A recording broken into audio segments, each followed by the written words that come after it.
So I'll give you a little background information on how this kind of went down. So most of you kind of have a basic idea of what our study was. We took soil samples from different fields. We were testing for the amount of microplastics in different horizons of the soil. And I teach 8th grade science, so one of my biggest challenges was, I guess, dumbing it down enough to get to an 8th grade level. Because what we did, a lot of times I felt a little bit out of my league.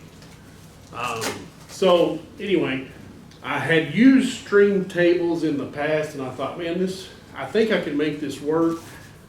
And what I wanted to show was that microplastics will flow through a system with water, flooding, runoff. And I wasn't really sure if that was even true at the moment. But I kind of had the idea and I ran with it anyway. And I will say, even if this doesn't pan, I'm telling you, you can use stream tables in a lot of different ways. They're excellent models to use with students. So I'm going to kind of show you how this went. So my purpose, I guess, and I'm kind of still working on this. Students set up a model using a stream table to understand how microplastics can travel through an environment. And to be honest, we never really got to the research I was looking for to see if that's true. We have analyzed data from the field that we know had the biosolids on it. What I wanted to see is next to it is a control field that has no biosolids, and I wanted to see if the microplastics were there, which would mean they had traveled at least across the road due to flooding or something. So that's kind of what I'm trying to model. So there's standards. I don't necessarily need to go over those, I don't think.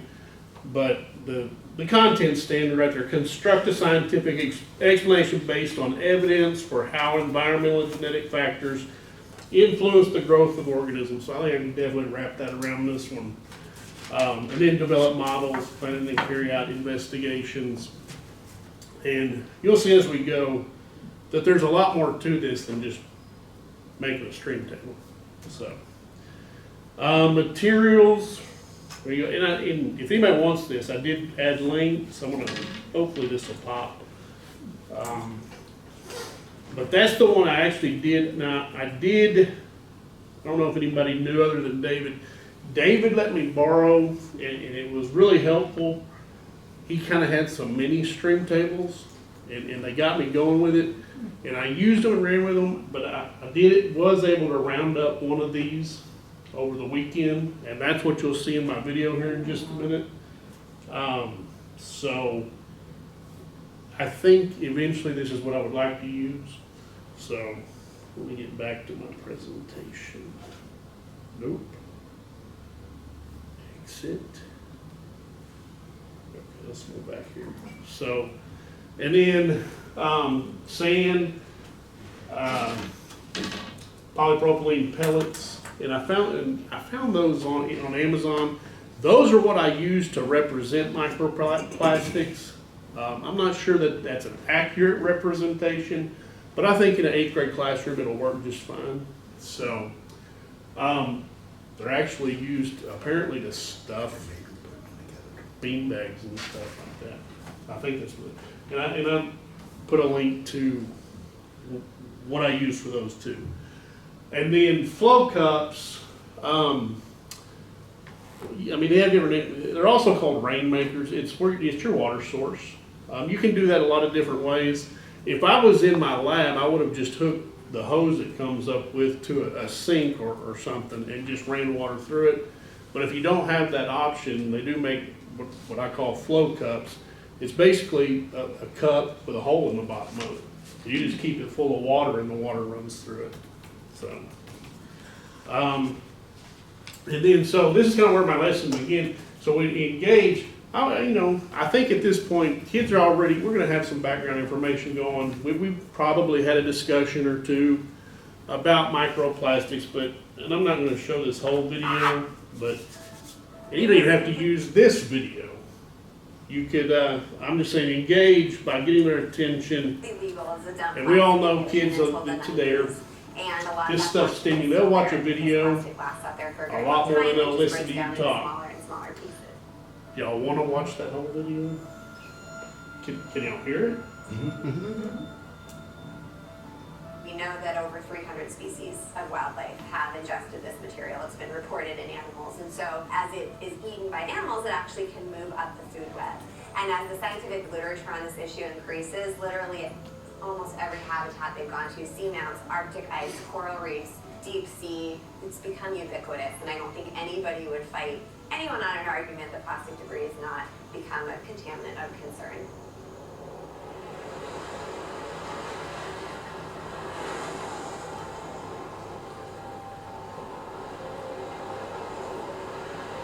We're collecting the samples by using a manta trawl. It's Oh, basically that a was big kinda metal neat. box with wings. It looks like a manta ray, with a very long, about 12-foot mesh net off the back.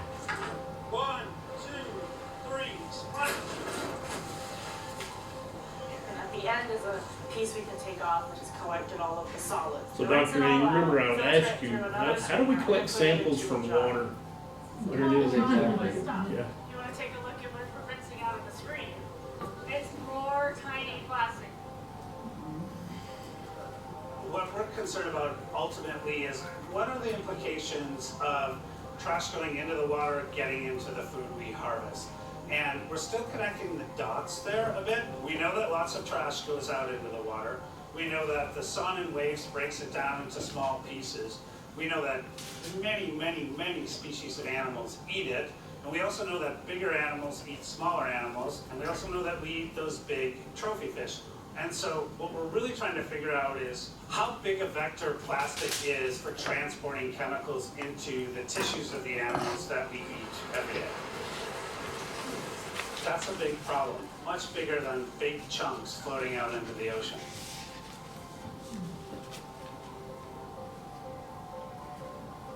We don't know exactly what that plastic is. We don't know where exactly it's coming from. And if we're trying to find policy and educational solutions to it, we need to know what we're targeting. We can't just ban plastic. That's not going to work. What kind of plastic is it, and what's the best policy route to reduce it? Is it a ban? Is it a fee? Is it market change? Is it education and behavior change work? What's the best way to tackle it? And until we know exactly what we're dealing with, we're not going to be able to design the right programs to address it. Okay, so, It was complete. no, not yet. At this point, usually in my class, we're gonna take a little bit of time and let the kids talk about their own, they're gonna have some personal experience. Somebody had been to Chesapeake Bay maybe, I don't know. Or they'll talk about how they went around picking up trash at the lake or something along those, so we'll talk about their experience, get them a little bit wrapped up in it. And then, at this point, I want to have some groups, have the students set up their own stream, and this would be this is guided practice. This is where I'm going to show them exactly how I want them to set up. At this point, the sand would have no microplastics. We're just going to run a stream table, and you can see have students set up the stream tables, run the water. Usually, and that's how I usually do it for about 15 minutes. That usually gives you a good channel. You'll have some other food. You'll have a delta. So again, like I said, if you don't want to do microplastics at all, if you just want to talk about river structure, I mean, this is a great lesson for that. So after they run it through, they're going to make some observations, going to have a little discussion, and then what we do, we set it up again and do it the exact same thing again, and run it exactly the same. What they'll notice is it's not going to cut the same channel. It's going to be different, and we'll talk about that. So they say students should notice the water did not take the same path both times. So again, just if you don't want to just do, if you didn't want to have anything to do with the microplastics, what I've done in the past, you can add things to the sand. Like I've added ground up clay. You can go into density. You talk about density. I mean, there's all kinds of stuff you can go from here. Here's an example of how you would set it up. So you have a water source, could be a bucket, could be the hose, and then usually on the sand, I usually take about a third of the stream table is how much sand I put in it. And then you can see here, you have to tilt it, obviously, give it a slope, so that the water will run downhill. And then the stream table has a drain at the end. So make sure you have a bucket or something to catch the water. You're gonna make a big mess. And what the kids learn pretty quick is they just recycle the water, you know. So once the bucket kind of gets enough water in it, they'll plug up the drain real quick, pour it back in the water source. It just keeps going. So they're independent. Here we go. I'm going to kind of turn them loose on their own now. So now I'm going to add the sand with the microplastic little pellets added in. So explain to students the sand and stream tables now have the polypropylene beads that represent microplastics. Have them make some predictions. You know, what do they think is going to happen? Have students run the water through the stream table again for 15 minutes. And then that last step, this is something we'll get to in a minute as part of the evaluation. I want them to video their stream table. You know, I want them to video what it does, and we're going to come back to that in a minute. So this is me. This is my video that I set up in my little dorm room. And I actually had to take the video or the audio out because you can hear me getting upset in the background. So I used a few choice words. Forgot the song. So I took the volume out and added some music. And you'll see because you can see I've got my water source just kind of standing here. In a minute it collapses and I'm like, ah! So you can enjoy the tunes. And this is it's about 3 minutes. It's kind of boring, but I think you'll get the idea. One of the biggest problems I have is, you notice my sand is dry, which makes it take forever because it soaks the water. There I am. So now I'm just like, all right, I'll just hold it. What size is it? Is it pretty big? The stream table is 4 foot long. Oh, cool. And I don't know if here's a little polypropylene that kind of slipped out of the sand, but you'll notice it actually performed pretty well for what I'm wanting. Once the water breaks through here in a second. Is that the water source that came with the stream table? That's actually one that came with David's little kit that he let me use. Now look at the plastics. Oh Now obviously that has a lot to do with density. I didn't know at the time, they float. So, and we've studied, I think we're going to find in our study that density plays a big part in how far they travel. Yeah. So, and from here, and I'll give you a tip, okay? Try to make sure your stream table is level. The floor in my room was tilted, and that's why it's all running to this side. Because usually it breaks more in the middle. And here in a minute, you'll notice it'll come kind of leaking out over here, so I moved the water source over just to get another channel. So, and you know, kids will do the same thing. They'll play with it. They'll add their own little whatever they feel like they need to do. And you can see here it's kind of creeping out. So I'm like, I better move the water source, see if I can get another channel. But you can definitely see the microplastics are moving. When you have students videoing on their own, do you usually have like one class stream table running, or do you have like a couple so that they can? I've usually run about 4 or 5. And honestly, in my class, we do a couple days of video training. Earlier in the year, I do a lot of videos. And you can see here, I moved the water source to that side so I can get a little bit better flow from right there. So you can see here comes a lot more microplastics out of that sand. And like I said, you can see it's forming some deltas and different things. And you can talk about different structures. And if I were to set that up exactly the same again, it's not going to cut the same channel every time. So,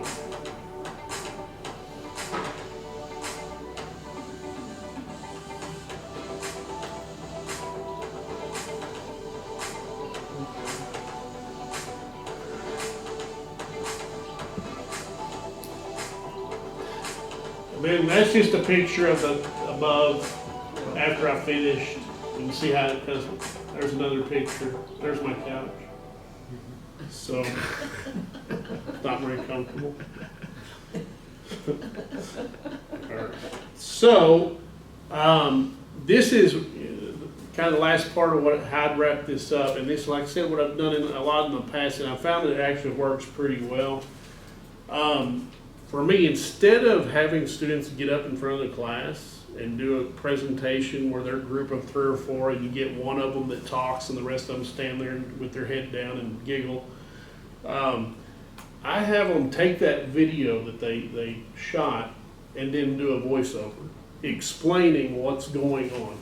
And what I have found is, number one, those kids that hate getting in front of people, it doesn't bother them. It doesn't bother them to talk to a camera.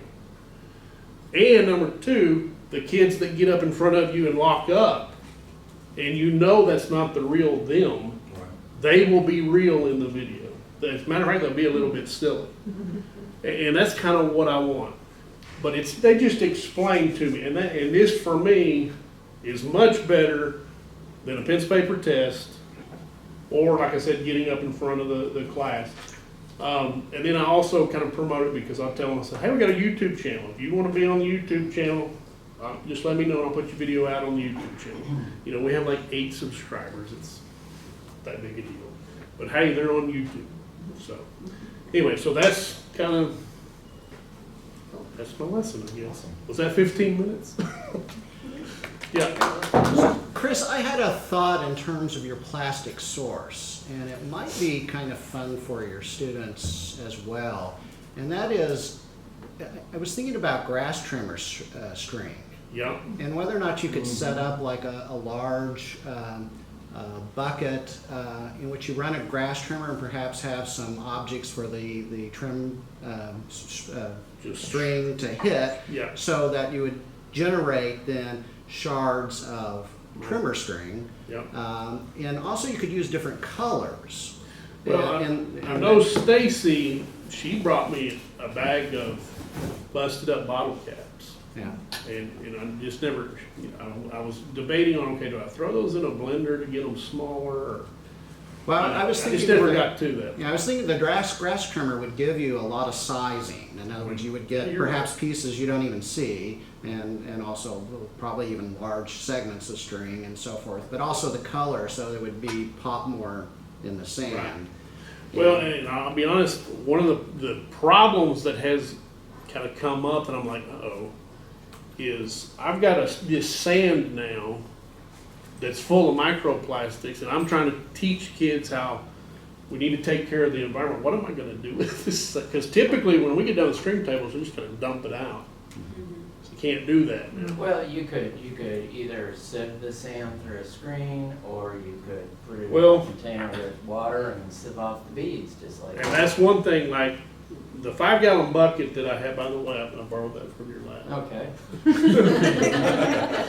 I had the 5-gallon bucket that some of those beads ran into the bucket. They went all the way through into the bucket. And in my room, my sink has a little mesh filter. So I poured it down the sink and it caught all the beads. I was like, hey, that worked pretty good. So anyway, anybody else got questions? I do have questions about your video. Like, what do you include in your video training portion of the thing to ensure quality? Well, it's more of a discussion of, and which every video I do, I have a rubric. This is your requirements. And the rubric is, you gotta have a title and this. When we talk about just basic video ethics, is number one, the videos, you have to explain to them it's not about you.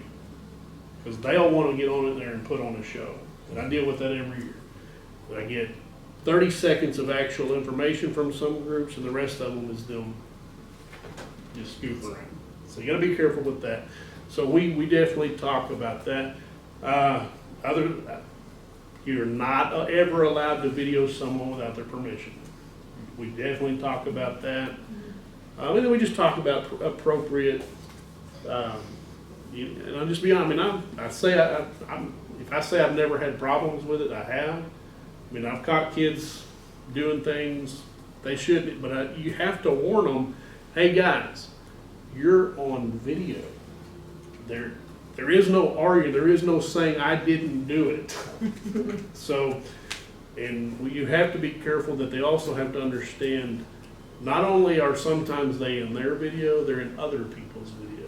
Which means I've had students come up to me and say, Mr. Downs, we were videoing, look what so-and-so's doing in the background. And so that happens, but as far as, I mean, we just discuss, and then I also talk about,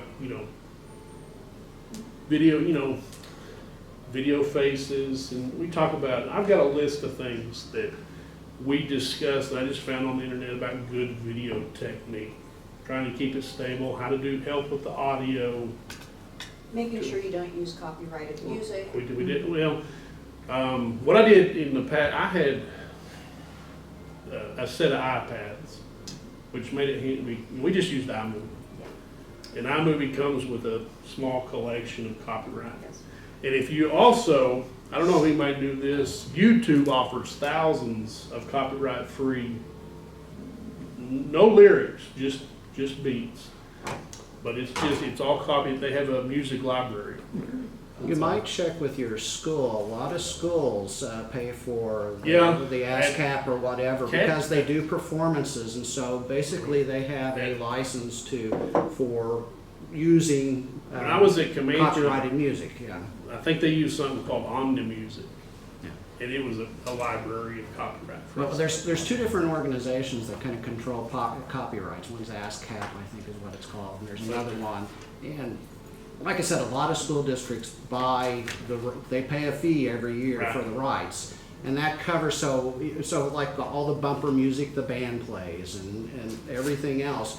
That's all copyrighted, usually copyrighted music, and they have bought the rights for that. But check with your administration about that. And I will. I mean, every year I have kids. They want to upload a song. They're like, guys, you can't do that. It's copyright. So they want to bring their own music. Now, I actually have had a handful of students that will create their own music using GarageBand or some other software, and that's definitely an option. You create your own music, yeah, you own it. So I've had not a whole lot, but I've had a few that just had that ability. So, any other questions? Yes. Yeah, about your stream table. I was just curious why you don't spread the sand out. Why do you have just a hill of sand and then the water? I'm just curious. It's an excellent about question, but honestly, the only answer I have is because that's what the instructions said. I actually don't know. I don't know why. Yeah. And I may have to try it just to see what would happen. Yeah. Because if you were to fill the whole thing, or almost the whole thing with sand, you're actually probably going to get a better channel. That's what I was thinking. And now that I'm sitting here thinking about I don't know, another thing is that's a lot more sand. Yeah, true. You would think sand is cheap. It's kind of not. Yeah. Do you do this inside or do you do it outside? Either one. Weather permits outside. I would rather do it outside because it's going to be. You guys know how the sand is; it gets everywhere. And then when you mix that with 8th graders, and it's going to multiply the problem. So, but yeah, we've definitely made our share. We've spilled entire string tables off the table before. But that's just part of it, I guess. Where did you get your sand? At Walmart, it was playground. Play sand. Playground Yeah. sand. So that's the point. You want to always make sure you have play sand because that's the most uniform particle size. Right. If you just go get sand from your local beach or something like that, it will not work as well because it's very heterogeneous size. But yeah. Oh, this isn't really a question, but if you have to do like matter or separating mixtures, you can just make your students fix the sand and be like, hey, come up with ways to separate this sand. Most points to whoever gets it cleanest. Yeah. And then they can argue why they did it like based on density or whatever. Figure that out. And like I said, you could run with this 100 different directions. So, yeah, I can definitely see density coming into play.